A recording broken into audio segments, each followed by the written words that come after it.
Tapi puasa, turunnya bulan Sya'ban, berlakunya Ramadan. Kenapa? Yang pertama kata para ulama, karena ada banyak hal yang istimewa dalam Ramadan. Yang saking istimewanya, Nabi diberikan oleh Allah persiapan untuk menyampaikan kepada umatnya berbagai macam kesiapan-kesiapan sebelum menunaikan ibadahnya. Karena dikhawatirkan ketika turun pada waktunya langsung dipraktekkan, turun sehari sebelum Ramadan, besoknya langsung Ramadan. Dikhawatirkan tidak sempurna menunaikan ibadah yang ada di Ramadan sehingga tidak mendapatkan keistimewaannya secara luas. Maka diberikanlah waktu selama sebulan, turunlah kemudian ayatnya, dan dari itulah ada persiapan yang istimewa menjelang kepada Ramadan. Terpenuhi dua ini, baru saja puasa dan niat, kemudian dijalani setelah sahur, masuk fajar, Anda jalani dengan dua rumus ini. Qadarullah misalnya belum sampai maghrib meninggal, bisa saja.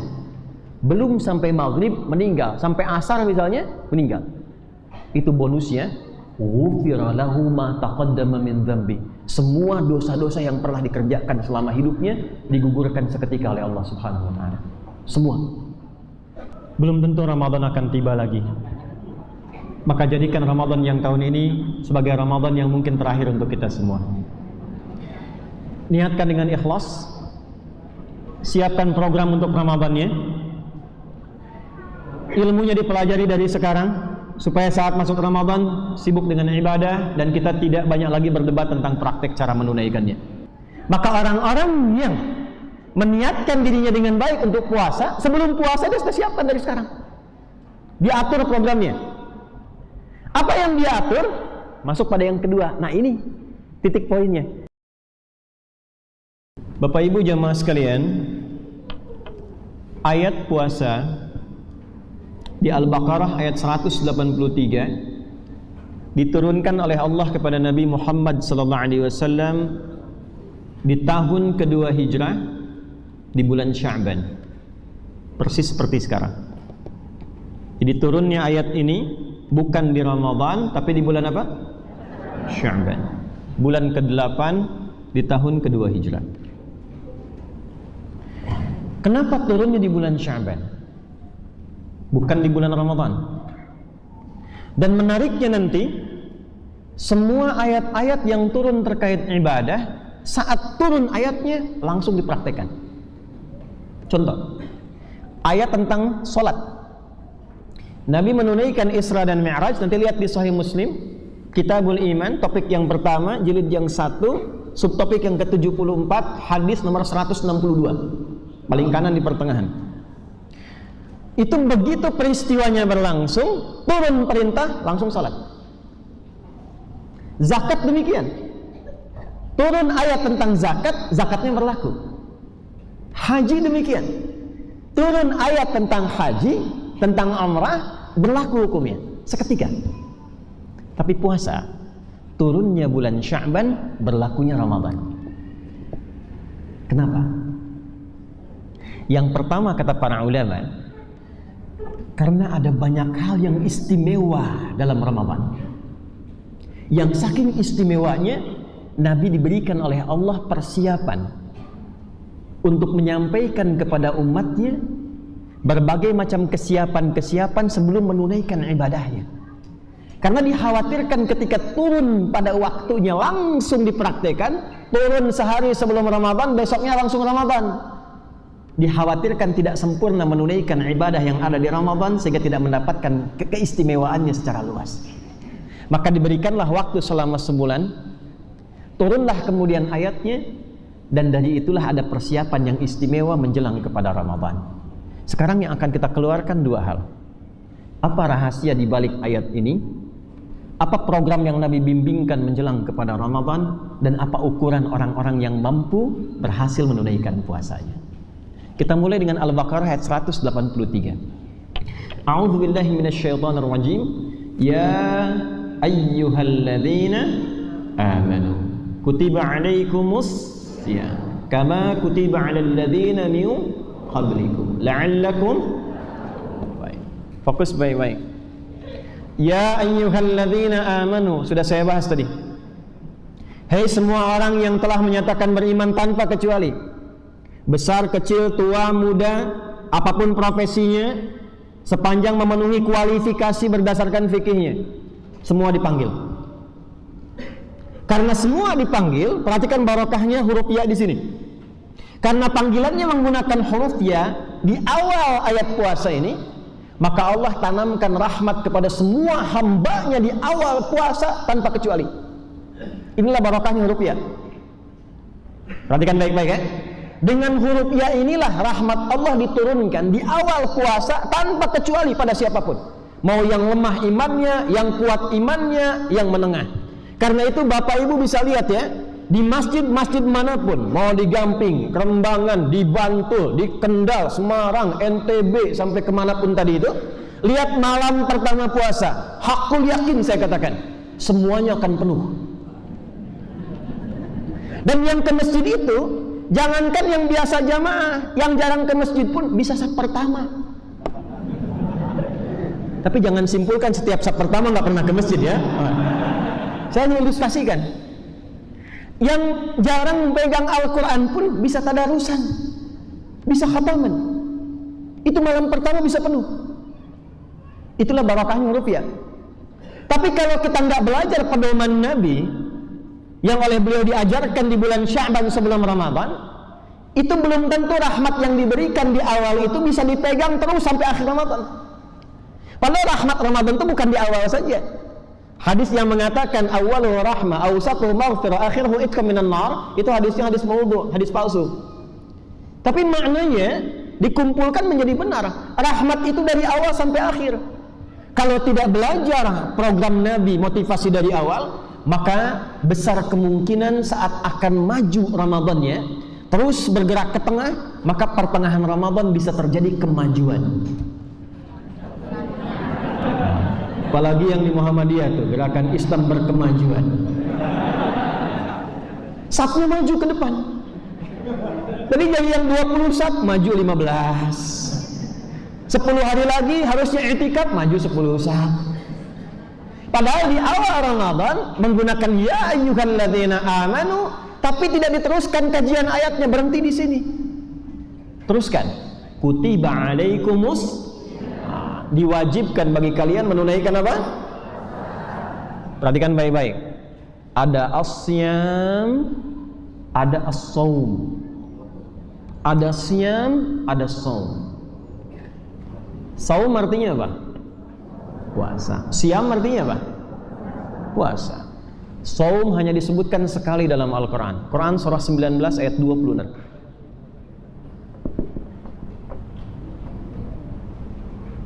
فَإِمَّا تَرَيَنَّ مِنَ الْبَشَرِ أَحَدًا فَقُولِي إِنِّي نَذَرْتُ لِلرَّحْمَنِ صَوْمًا فَلَنْ أُكَلِّمَ الْيَوْمَ إِنْسِيًّا.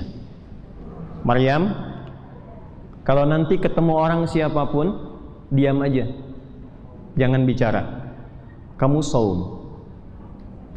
Nanti tunjuk aja bayinya, biarkan dia yang mengklarifikasi. Mukjizat Nabi Isa alaihissalam yang kedua. Yang pertamanya lahir dari ibu yang tak pernah disentuh oleh siapapun. Bahasa Qur'annya walam yamtasni bashar, gak pernah disentuh. Ingat, bukan lahir tanpa ayah. Kalau yang begitu banyak, ya. Lahir tanpa disentuh laki-laki manapun. Karena itu di Quran Maryamnya disebut dengan nasabnya sekalian. Wa Maryam ibnata Imran. Perhatikan dalam kaidah tafsir, kalau ada ayat menyebutkan nama plus nasab ke atas, ini menunjukkan peristiwa dimaksud hanya terjadi pada orang itu dan tidak terjadi lagi di masa depan pada siapapun. Tapi kalau disebutkan inisial, jabatan atau kedudukan seperti Firaun, Abu Lahab, maka sifat-sifatnya akan terjadi lagi di masa depan dengan tokoh yang berbeda tapi karakternya serupa. Wa Maryam ibnata Imran, dan Maryam anak perempuannya Imran. Jelas? Perhatikan baik-baik. Balik. Maryam, tunjuk anakmu. Mukjizat keduanya, dia akan klarifikasi dengan lisannya sendiri untuk membebaskan tuduhan pada ibunya. Mukjizat pertama lahir dari ibu yang tak pernah disentuh oleh laki-laki manapun. Yang kedua, dia mengklarifikasi dengan lisannya sejak dalam buayan. Tapi poinnya adalah Maryam saum. Saumnya jangan bicara, tahan. Tapi masih makan. Karena ayat sebelumnya fakuli washrabi, silahkan makan dan minum. Jadi beliau masih makan, masih minum, tapi saumnya nggak bicara. Jadi kalau disebutkan saum, itu maknanya masih umum. Apa saja. Mau nggak makan, nggak minum dari mulai subuh sampai maghrib, saum. Saya mau tahan nggak bicara seharian, saum. Bapak pulang ke rumah, saya mau saum, nggak mau bicara sama ibu. Pulang istri nyambut, assalamualaikum. Kok nggak jawab? Kok nggak mau bicara? Saum. Saum apa? Nggak mau bicara dulu. Itu bicara. Contoh. Itu saum. Jadi kalau tanpa aturan yang jelas, mau nggak makan atau makan tapi masih minum, ya maaf, ia puasa tapi masih berbuat maksiat, ia nahan tapi ada yang lain yang masih dikerjakan, itu masih umum. Kalau Anda ingin merubah bentuknya menjadi khusus, ada programnya, ada aturannya, waktunya diatur, ibadahnya diatur, programnya diatur, maka berubah namanya dari saum menjadi siam. Disebutkan 9 kali dalam Al-Quran.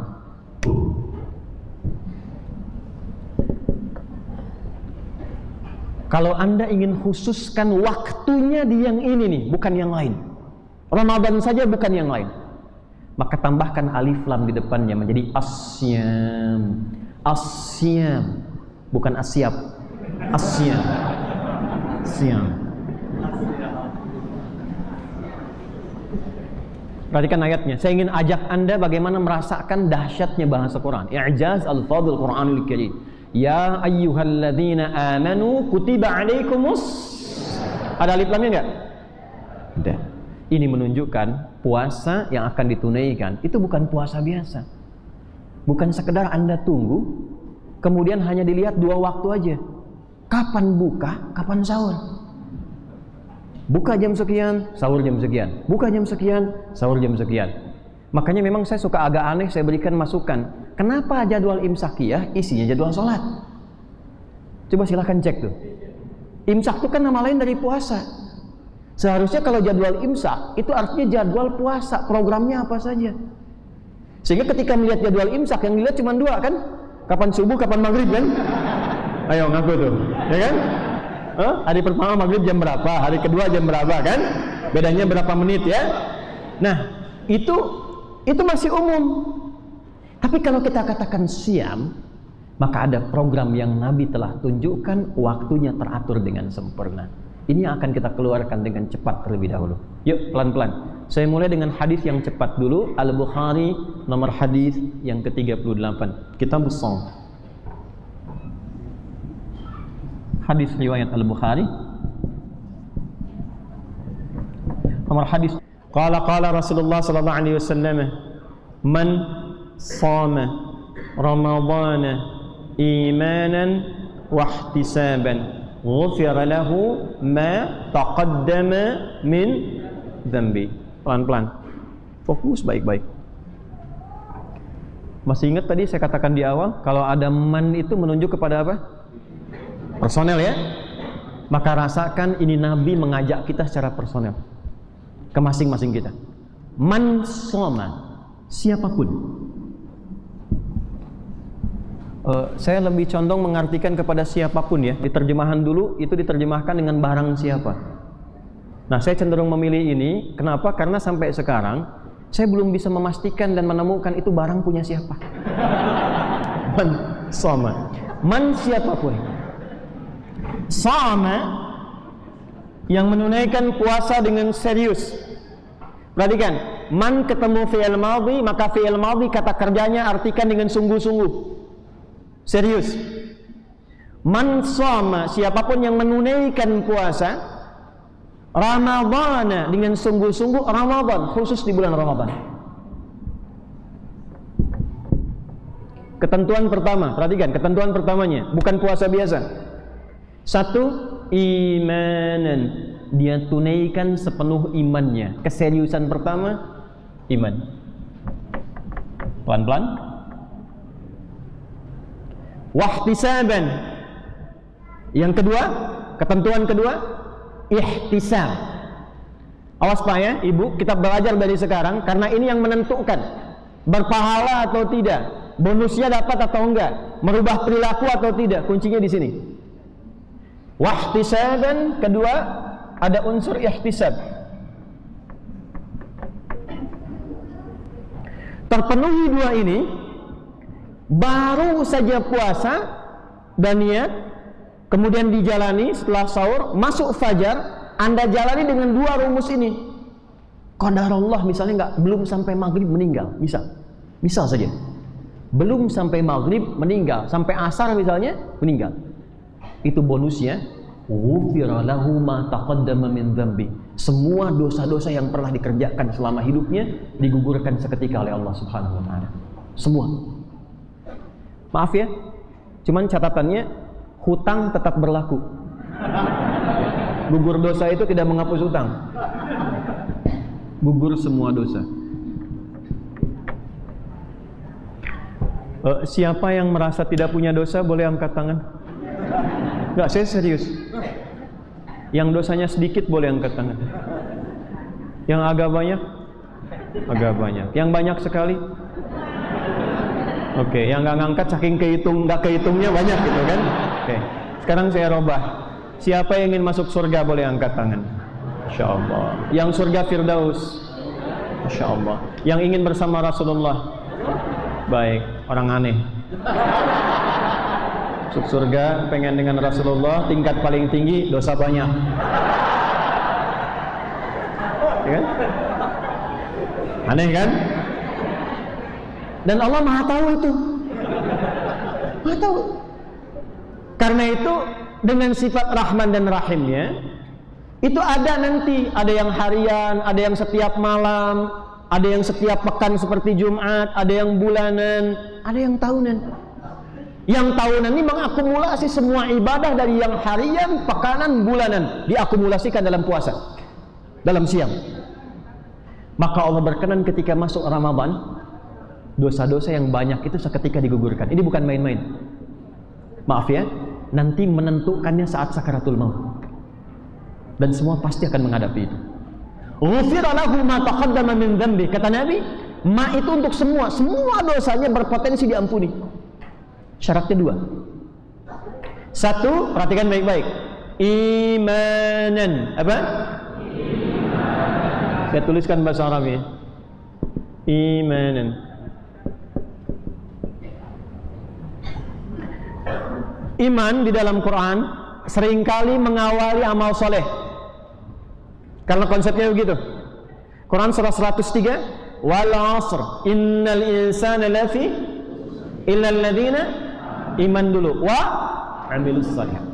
Al-Baqarah ayat 3, kita mau salat. Sebelum salat, alladzina yu'minuna bil ghaib wa yuqimunas puasa sama. Ya ayyuhalladzina amanu, iman dulu baru kutiba 'alaikumus. Perhatikan, apa yang dimaksud iman di sini? Apa yang dimaksud iman di sini? Kembalikan ke hadis Nabi Muhammad SAW, riwayat Al-Bukhari, kitab Bad'ul Wahyi, nomor hadis yang pertama dari Umar bin Khattab radhiyallahu taala anhu. Perhatikan baik-baik. Sebelum sampai ke sana, saya tanya sebentar. Iman itu tempatnya di mana? Di lisan, di pikiran, atau di hati? Baik. Saya ulangi, jawab yang keras. Di lisan, di pikiran, atau di hati? Nah, semua yang tempatnya di hati itu butuh pembuktian. Jelas?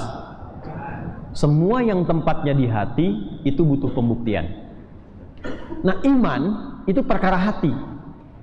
Artinya keyakinan tanpa ragu yang dilakukan karena Allah. Awas, jangan diputus kalimatnya.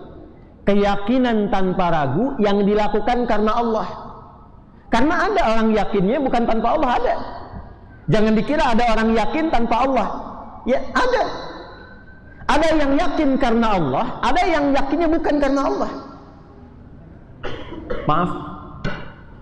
Begitu Anda melihat orangnya, oh, ini orangnya baik nih, itu pasti tuh jalan tuh jadi bagus. Anda yakin jalan bagus karena melihat track record orangnya. Jelas? Saya yakin nih tarawehnya akan bagus nih, enak. Kenapa? Karena imamnya. Saya yakin nyaman di sini tarawehnya sampai puasa sampai sahurnya. Kenapa? Karena suplai makanannya cukup. Nah, ketika kita akan membuktikan semua ibadah itu kita yakin dikerjakan karena Allah, perkaranya dalam iman di hati kita, maka namanya dalam hadis disebut dengan niat. Apa namanya? Kembalikan ke hadis yang tadi saya sebutkan, Al-Bukhari nomor hadis yang pertama. Qala Rasulullah sallallahu alaihi wasallam, innamal a'malu binniyat wa innama likulli imri'in ma nawa. Diturunkan ke sini. Innamal a'malu, sungguh seluruh perbuatan yang kita kerjakan itu hanya akan dinilai. Saya ulang. Terjemahkan kalau ada kata innama, adatul hasri, terjemahkannya dengan hanya. Contoh, zakat dikeluarkan pada berapa golongan? 8. Boleh di luar 8 enggak? Tidak, karena ayatnya dibuka dengan innama. Quran surah 9 ayat 60. Innamas shadaqatu, zakat hanya boleh dikeluarkan pada golongan berikut. Innamal a'malu, semua pekerjaan kita itu hanya akan dinilai oleh Allah. Dinilai itu diberikan pahalanya, disebut berhasil, diberikan keistimewaannya. Maaf, bin niyat, diukur berdasarkan niatnya.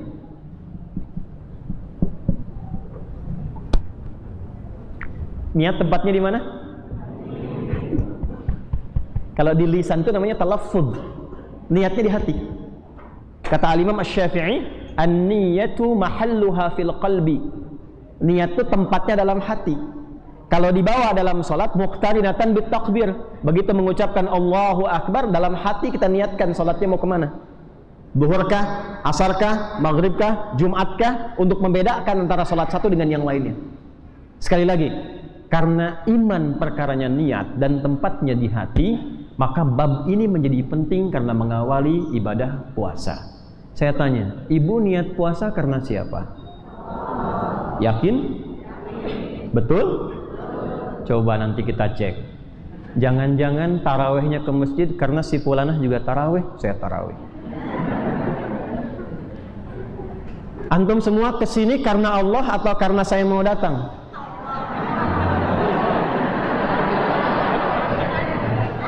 Oh kan? Ayo, jadi mengecil suaranya tuh. Ya. Nanti hadir taraweh itu karena kultumnya Ustadz Fulan atau karena memang mau taraweh? Tipis tuh. Tipis. Sama, apakah puasanya karena si Fulan puasa saya puasa? Karena Ramadan saya puasa? Satu poinnya, kalau disebutkan iman, maka dari sekarang kita olah. Niatkan semua ibadah kita dalam Ramadan semua, karena kalimatnya soma Ramadan, bukan hanya satu ibadah saja. Semua ibadah yang kita kerjakan dalam Ramadan tujukan ke satu titik. Untuk siapa? Oke. Satu. Sudah. Apa cirinya orang meniatkan ibadahnya karena Allah? Apa cirinya? Hah? Baik, yuk kita turunkan pelan-pelan. Maaf ya, ini babnya agak panjang. Ibu bapak sekalian, kalau ada undangan dari pimpinan, misal presiden mengundang nih ke istana, pakai pakaian bagus gak? Baik. Dandan gak? Siap-siap gak? Dipanggil jam 7, datang jam berapa? Masya Allah. Padahal proposalnya belum tentu dikabulkan ya. Balik. Karena itu orang yang serius meniatkan imannya karena Allah, maka hal pertama yang muncul dalam dirinya, dia merasakan keagungan Allah, ingin menghadapnya. Quran surah kedua ayat 45 sampai 46 bab salat. Wasta'inu bis-sabri wa innaha lakabiratun illa 'alal. Perhatikan, siapa khasyin di situ? Alladzina yadhunnuna annahum mulaqu wa annahum Dia merasa saat sholat itu bukan sekedar panggilan, Allah yang panggil. Karena Allah yang panggil, saya siap-siap. Kalau bukan Allah yang panggil, mungkin saya biasa. Tapi karena Allah yang panggil, saya siap-siap. Karena itu di Quran surah 7 ayat 31, bahkan dia siapkan pakaian terbaik. Ya bani Adam, khudhu zinatakum inda kulli masjid. Hei anak cucu Adam, kalau ada panggilan dari masjid, siapkan pakaian terbaikmu. Itu namanya iman. Nah sama, Anda mau masuk Ramadan sekarang. Apa motivasinya? Orang yang puasanya benar dilakukan karena iman, maka Allah akan menyambutnya langsung di hari kiamat dengan menyiapkan satu pintu surga, langsung diberi nama dengan Ar-Rayyan. Apa namanya? Bu?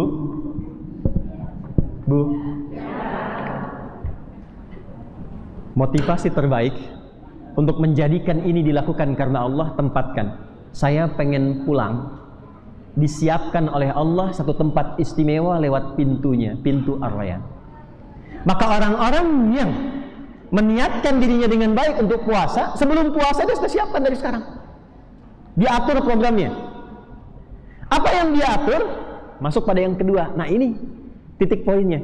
Saya akan berhenti di sini, nanti kita ada waktu sedikit untuk dialog. Bagaimana menunjukkan kita bisa mengatur dengan baik supaya sempurna menunaikan Ramadan? Maka yang keduanya, wahtisaban. Ini dia. Saya hapus jenak ya. Jazakallah khair. Masya Allah. Alhamdulillah. Enggak apa-apa, enggak apa-apa. Allah biasa. Enggak apa-apa. Ya, baik saya. Biasa. Ya.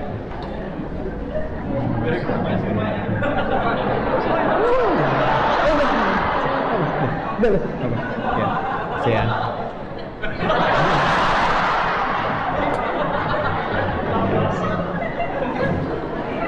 Semoga Allah muliakan.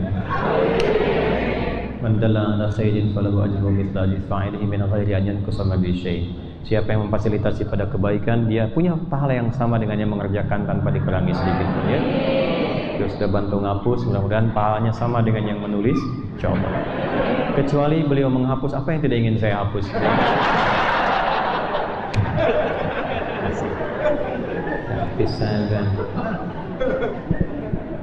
Bismillah. Ihtasaba yahtasibu ihtisaban. Akarnya dari kata hasiba, bisa hasiba yahsibu, bisa hasiba yahsabu. Dari sini muncul hasaba yuhasibu, dari sini muncul ihtasaba yahtasibu. Apa itu ihtisab?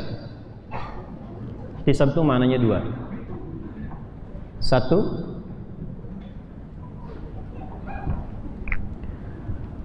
mengumpulkan, menghitung, merumuskan peluang-peluang kebaikan yang bernilai pahala. Kalau bahasa paling singkatnya begini, saya mau niatkan semua puasanya karena Allah. Bagaimana cara menjalaninya? Maka keluarkan semua program Ramadan yang diterangkan oleh Nabi, yang pahalanya langsung disebutkan. Bahkan ukurannya nanti oleh Nabi ditegaskan, bergantung kepada Allah memberikannya. Contoh. Yuk kita lihat pelan-pelan. Pertama, program pertama yang Nabi tunjukkan terkait dengan sholat saat Ramadan. Ada sholat khusus yang hanya dikerjakan di Ramadan saja, waktunya malam. Sholat apa namanya? Tarawih. Apa keutamaannya? Nah, kalau nggak tahu keutamaannya, nggak ada motivasi untuk tarawih nanti. Itu maksudnya. Ihtisab itu. Dilihat dulu, keluarkan apa keutamaannya, selain pahala apa. Nah nanti itu ditempatkan di awal, setiap akan tarawih jadikan motivasi. Kalau nggak ada itu nggak ada motivasi. Mau tarawih, mau enggak nantinya. Padahal bab tarawih itu paketnya sama dengan Ramadan, dengan puasa. Di siangnya soma, malamnya koma. Hadisnya sama. Yang bawah man soma Ramadana, siang imanan wahtisaban. Yang malam man qoma Ramadana imanan wahtisaban. Perhatikan baik-baik. Pertama, orang yang mengerjakan tarawih dengan benar, dan dia memohon ampunan kepada Allah di sela-sela dia sholat itu, jeda dia selesai, dia minta ampun, itu berpotensi digugurkan semua kesalahannya tanpa kecuali. Dan itu doanya langsung ditalkinkan, diijazahkan oleh Nabi di lisan Sayyidah Aisyah. Hadis sahih radhiyallahu ta'ala anha. Perhatikan baik-baik ya. Nanti saya turunkan tentang cara tarawihnya. Perhatikan kalimat doanya, Anda boleh ikuti. Allahumma innaka afuwun tuhibbul afwa fa'fu anni. Itu doa yang langsung diajarkan di lisan Nabi kepada Sayyidah Aisyah radhiyallahu ta'ala anha. Dan kalau bisa dilakukan dengan benar, dengan makna tarawih, itu seketika diampuni semua dosa yang pernah dikerjakan sampai malam itu. Sampai malam itu. Ya Allah, sungguh Engkau mencintai semua sifat-sifat kemaafan. Sedangkan hamba-Mu ini mengakui banyak salahnya. Maka dengan semua sifat mulia pemaaf-Mu itu mohon maafkan dan ampuni hamba. Dan itu Anda lakukan saat Anda jeda di rakaat yang Anda salam dalam tarawih. Mau 4-4-3, mau 2-2-2 ujungnya 1, mau 11 rakaat, mau 23 rakaat. Setiap jeda Anda salam, Anda ucapkan itu, tapi Anda benar menunaikan tarawih, bukan sekedar sholat. Karena di hadis lain Nabi mengatakan begini, maaf, di Ibnu Majah, nomor hadis 2610. Perhatikan kalimatnya. Rubba qa'imin laisa lahu min qiyamihi illa sahar. Ada orang yang pengennya menunaikan tarawih, tapi nggak ada nilainya di sisi Allah kecuali lelah berdiri begadang saja. Pertama, apa nama sholatnya tadi? Bukan. Nah, ini persoalannya. Nabi tidak pernah menyebut tarawih. Bukan. Dan nggak usah maksa. Oke? Satu, man qama ramadhana, qama yaqumu bisa qiyam, ini sifatnya. Nanti penunaiannya disebut dengan aqama yuqimu iqamatan. Kalau disebutkan qiyam, itu menunjuk pada kesempurnaan rukunnya. Harus benar dari awal, bahkan dari wudu. Hadis Muslim, nomor hadis 379. Ada seorang bernama, hadisnya dari Abu Hurairah, meriwayatkan seorang bernama Khalad bin Rafi Az-Zuraiqi datang kepada Nabi di Masjid Nabawi, dia salat dulu. Begitu selesai salat, salam kanan dan kiri, thumma atan Nabiyya sallallahu alaihi wasallam. Dia datang kepada Nabi sallallahu alaihi wasallam, dia mengatakan assalamu alayka ya Rasulullah. Kata Nabi, salli, irji wa alaikassalam wa rahmatullah, irji, salli fa innaka lam tusalli. Dijawab salamnya dulu, kemudian setelah itu kata Nabi, salat lagi karena Anda belum salat. Sampai 3 kali dia mengulang, Nabi mengulang kalimat yang sama. Dia berkata, ya Rasulullah, ma uhsinu ghairah, alimni. Ya Rasulullah, saya nggak bisa lebih baik dari apa yang saya lakukan tadi, tolong ajarkan saya. Maka ketika Nabi mengajarkan, lihat kalimatnya, idza qumta ilas shalah. Kalau engkau ingin sholatmu sempurna secara rukun dan syarat, perhatikan kalimatnya, asbighil wudu, sempurnakan dari wudunya dulu. Dia orang kalau wudunya nggak sempurna, otomatis pasti berdampak pada sholatnya. Silahkan cek. Nanti pas mau Jumatan, kalau di tempat wudu ada yang basuh kepala, cuman begini, takut ya. Nah itu pasti itu ada masalah dalam sholatnya. Rukun dan syarat sempurna, qiyam. Tapi kalau Anda ingin menyebutkan sifatnya yang berdampak kepada ruh, yang kalau sholat kita lebih tenang, lebih nyaman. Karena salat juga disebut dengan zikir. Quran surah 20 ayat 14, wa aqimis salata lidzikri, tunaikan salat sebagai zikir kepadaku. Apa fungsi zikir? Quran surah 13 ayat 28, ala bidzikrillah tatmainnul qulub. Kalau zikirmu benar, salatmu benar, yang pertama didapatkan itu ketenangan hati. Ini rumus dalam Quran. Kalau ibu bapak sedang tidak tenang, sedang gelisah, ada masalah, jangan dicurhatkan sekali lagi di media sosial. Lebih baik ambil wudhu, menghadap kiblat, sholat. Dan itu pasti ada ketenangan. Walaupun solusi belum datang, tapi hati tenang. Hati tenang. di Quran itu ada gambaran ciri masyarakat sakit. Quran surah 4 ayat 82. Wa idza ja'ahum amrum minal amni awil khaufi adza'u bih. Ada masyarakat yang kurang sehat tuh. Mohon maaf yang dari PKU. Apa di antara cirinya? Sedikit-sedikit broadcast. Gamping mendung, bikin status. Ceplik gamping mendung ya. Kulon Progo ada penyempitan, macet parah loh, gitu ya. Semua. Itu kurang sehat. Kalau ada masalah, sholat. Apa fungsi sholat? Yang pertama itu dampaknya ketenangan hati, jiwa. Nah, tenang bahasa Qur'annya itu menggunakan kata itma'anna yatma'innu. Sifatnya tumakninah. Makanya kata Nabi, Anda ruku sampai merasakan tumakninah. Maksudnya tenang. Jangan langsung bangun. Turunkan, darah mengalir, tenang hati. Sesuatu yang berdampak kepada jiwa, ruh, ada ketenangan, bahasa Arabnya disebut dengan tarwihah. Jamaknya disebut dengan tarawih. Di tarawih itu sebetulnya bukan nama sholatnya, tapi nama sifat sholatnya. Maka orang-orang yang ingin mendapatkan ampunan dari Allah, dia siapkan program untuk Ramadan, maka sifat sholat malamnya itu mesti tarawih. Para ulama mempopulerkan namanya dengan tarawih, menunjukkan sifatnya. Karena khawatir ada orang sholat di malam itu nggak dapat apa-apa. Naik turun, naik turun, naik turun. Maka dari sekarang siapkan, cari imam-imam yang bacaannya menenangkan. Tunaikan dengan tenang setiap rakaatnya. Yang 11 aja 1 jam, kenapa yang 2-3 jadi 7 menit? Allahu Akbar, Allahu Akbar, Allahu Akbar, Allahu Akbar. Nah itu secara fikih para ulama siapapun ditanya itu bukan tarawih namanya. Jadi begitu Anda 2 rakaat misalnya, kemudian salam, fokus, ada dampak ketenangan pada jiwa, saat itulah minta. Ghufira lahu ma taqaddama min dhanbi. Oke, pelan-pelan. Berapa rakaat jumlahnya? Yang 11 angkat tangan. 11-nya 4-4-3 atau 2-2-2-1? 4-3, 2-2-1. Baik. Ada yang selain 11? Ada. Yang 23 angkat tangan. Baik. Yang 39? Kenapa ketawa? Huh? Baik. Pertanyaan saya, tahu dari mana? Gitu. Sholat malam targetnya itu asalnya bukan jumlah rakaatnya, tapi targetnya tarawihnya.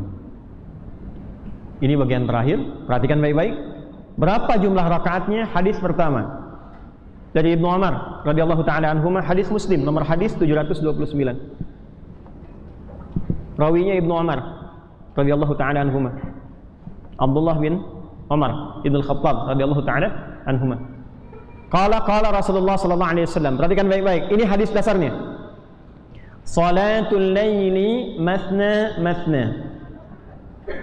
Kalau Anda ingin menunaikan salat malam termasuk tarawih ini, maka rumus dasarnya paling sedikit lakukan 2, kemudian 2. Dan datanglah pengingat.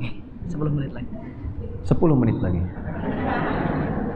2, kemudian 2. Berapa batasnya? Fa idza khasyya ahadakumul fajra falyutir rak'atan wahidah.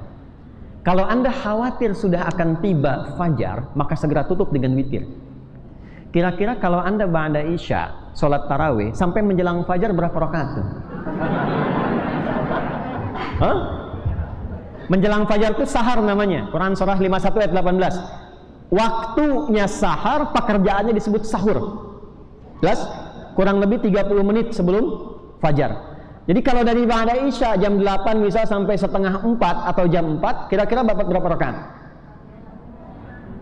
Makanya Imam Malik itu ada yang sampai 300 rakaat, 150 rakaat, ada yang 39 rakaat, dikejar itu.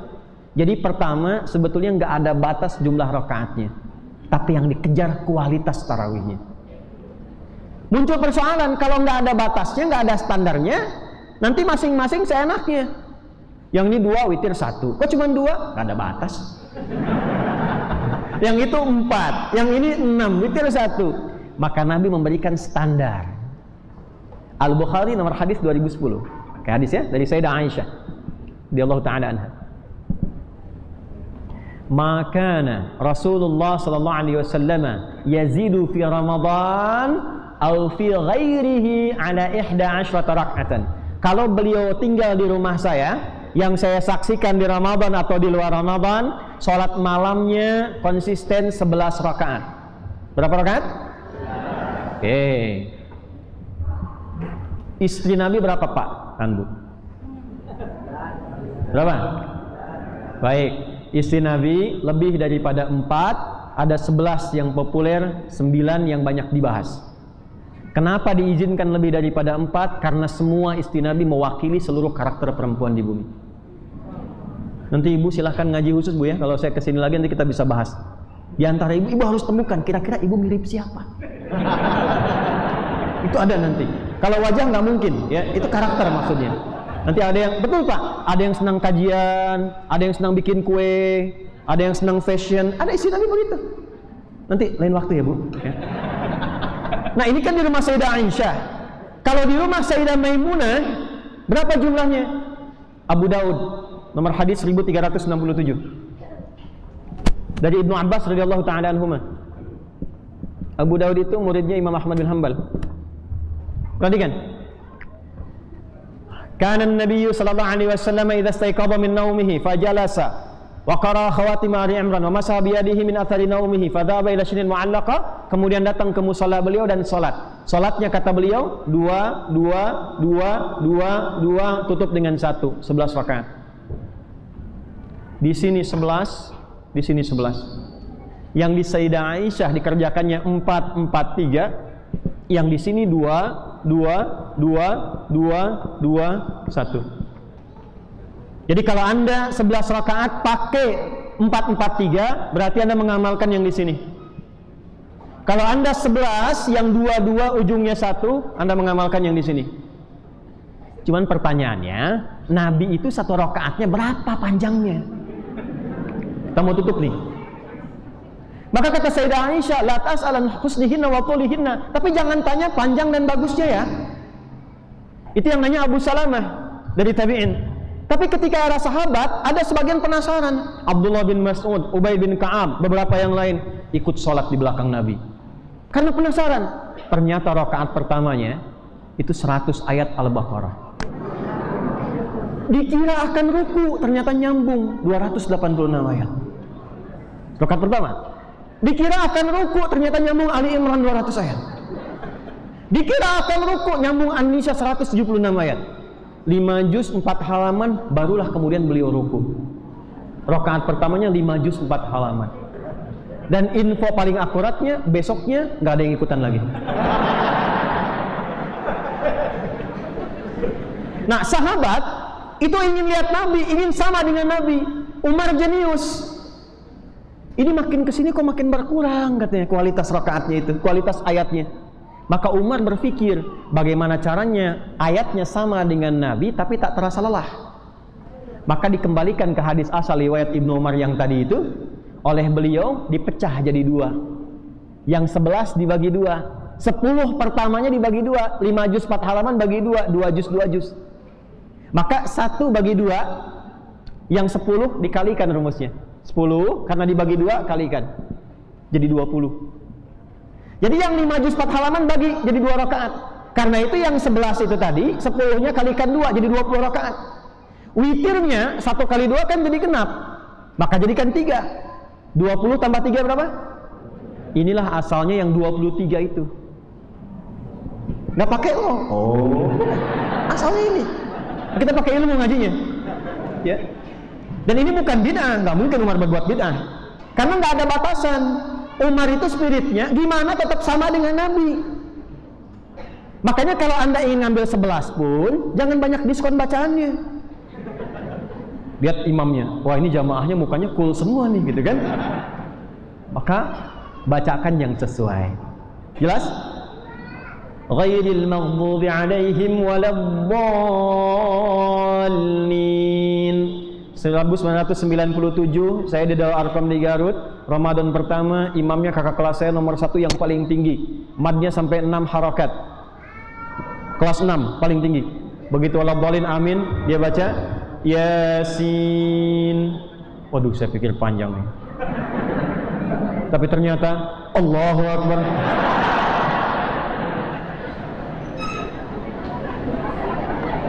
Dah, kita ini waktunya tinggal 3 menit menuju ke Jumat.